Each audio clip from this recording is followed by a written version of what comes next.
In the book of Romans, the Apostle Paul is writing to a small Christian community living inside the Roman Empire in what we now call Europe.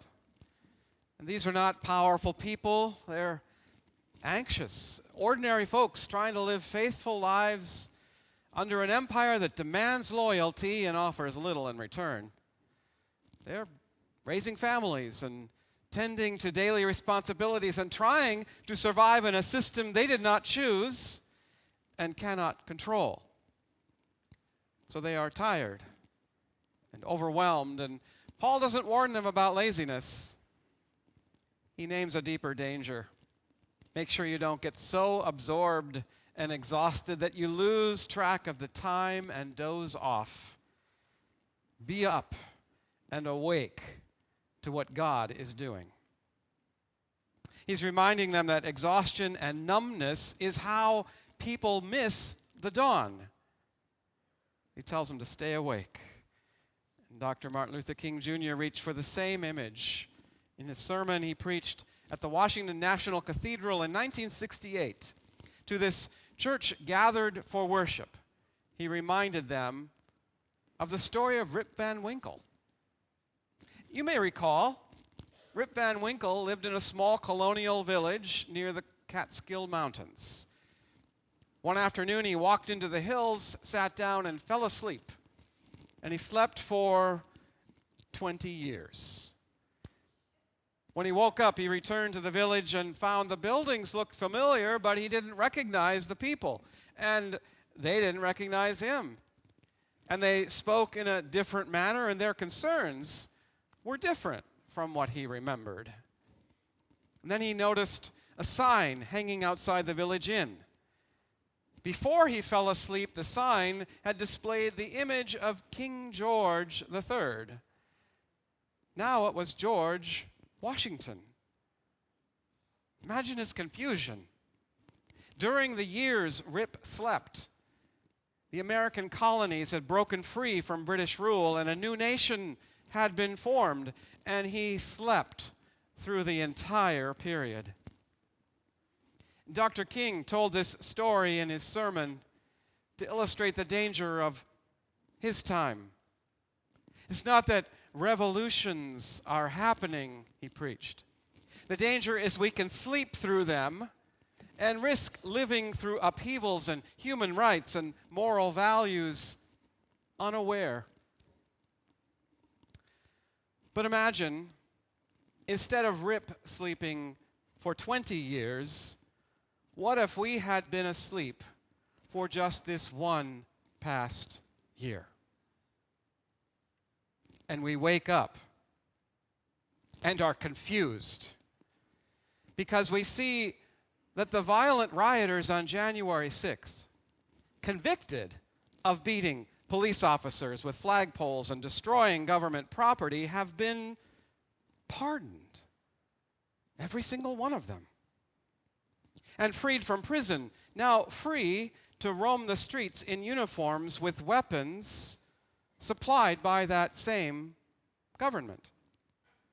So imagine having woken up after just 1 year to see men with no law enforcement authority, faces covered in masks, violently ripping people out of cars and storming their way into houses without warrants.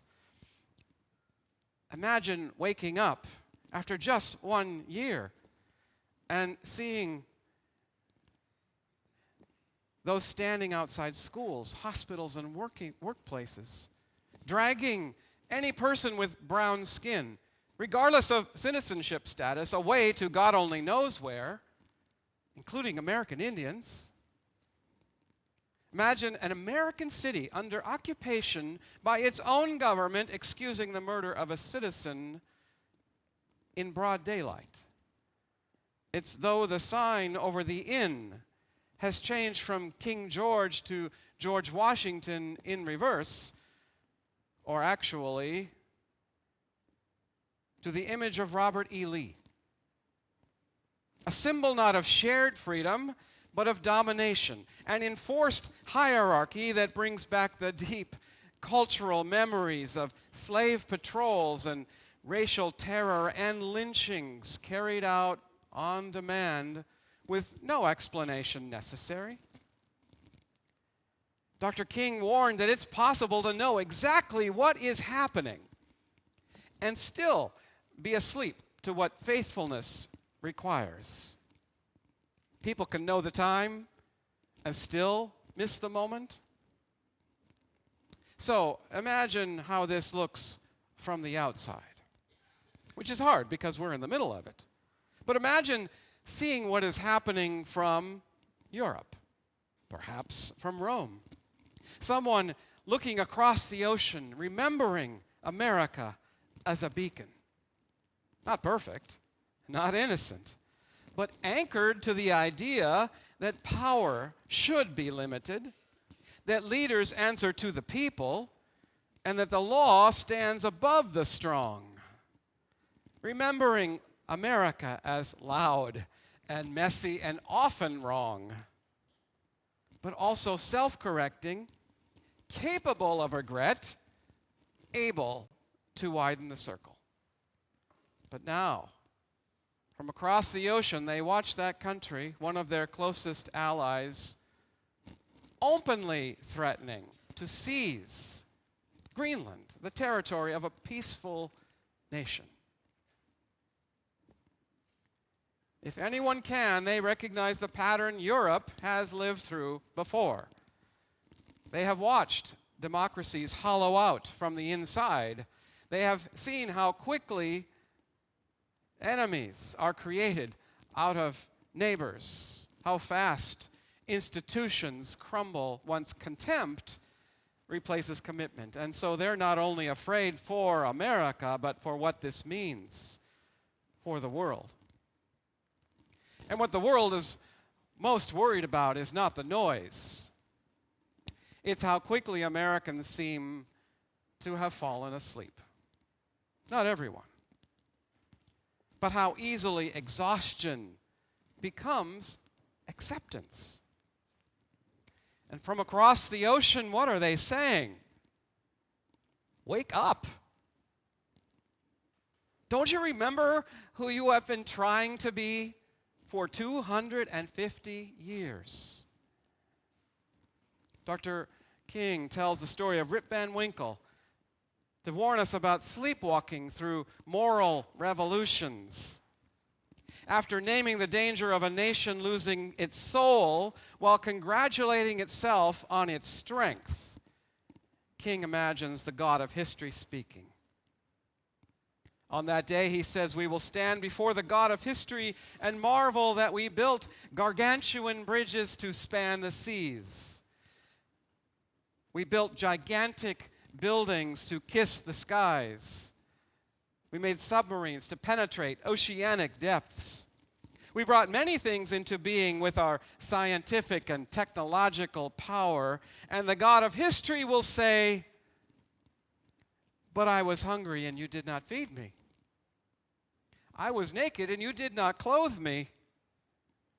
I was without shelter and you did not house me. And therefore you cannot enter the kingdom of greatness. If you did it to the least of these, you did it to me. King is talking about greatness, but in the biblical sense. Not greatness measured by dominance or wealth, but by character and courage and care for the least. Not by how high we can climb, but by how faithfully we kneel beside those the world has forgotten. That's why Dr. King called for what he named the fierce urgency of now.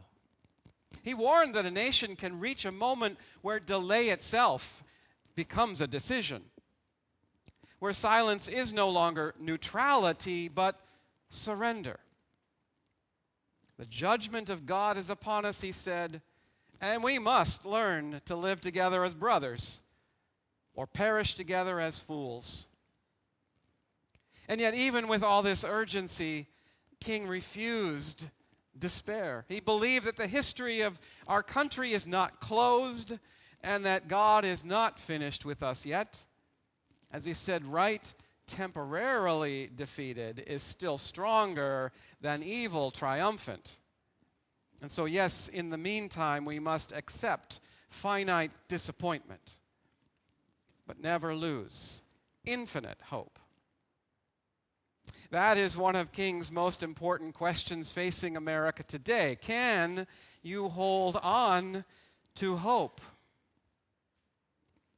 Hope rooted not in our strength alone, but in God's faithfulness. And if we open our eyes and look at what God is doing right now, we can see it clearly in Minneapolis. Volunteers delivering diapers, medicine, and groceries to families too afraid to leave their homes. In fact, one church, Iglesia Dios Habla Hoy, 400 volunteers a day have delivered more than 12,000 boxes of groceries in 6 weeks. But there's a wait list of 24,000 more families who have contacted the church. Ordinary people are giving rides and watching over one another's children and checking in on elders who feel targeted alone. Protesters are gathering in the streets daily, not because they enjoy conflict, but because silence would mean their consent. Lawyers and trained observers are showing up to document abuses and teach people their rights and place limits on unchecked power. Faith communities are opening their doors for prayer and vigils and meals and quiet refuge, insisting that sanctuary is not a metaphor, but a practice. And pastors have been on the front lines, and this week, coming week, from around the country, clergy are mobilizing and heading to Minneapolis to answer Dr. King's call to Selma, wearing the symbols of the multitudes of religious traditions. They will stand together in public to name violence for what it is, and to say clearly to this nation that cruelty does not come from God, that the violent occupation of marginalized communities cannot be baptized as law and order by any government claiming moral authority. And here this afternoon, in front of the detention center in Otay Mesa, people are gathering for an interfaith vigil in honor of Dr. King. These faithful actions reflect neighbors who are not sleeping through this moment. They enact what Dr. King meant when he said the arc of the moral universe bends toward justice.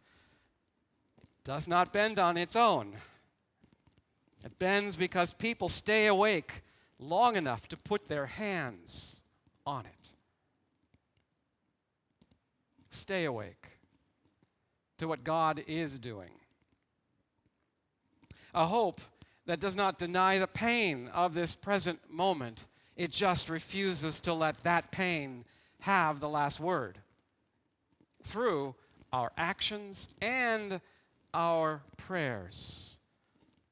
Not a prayer that soothes our conscience, but a prayer that wakes us up. Not a prayer that asks for ease, but a prayer that gives us courage. Not a prayer that laments how difficult it is to hope, but a prayer that offers gratitude for hope and gives us the strength to act. And so we pray. Oh God, when violence becomes ordinary and survival leaves little room for rest, keep us awake.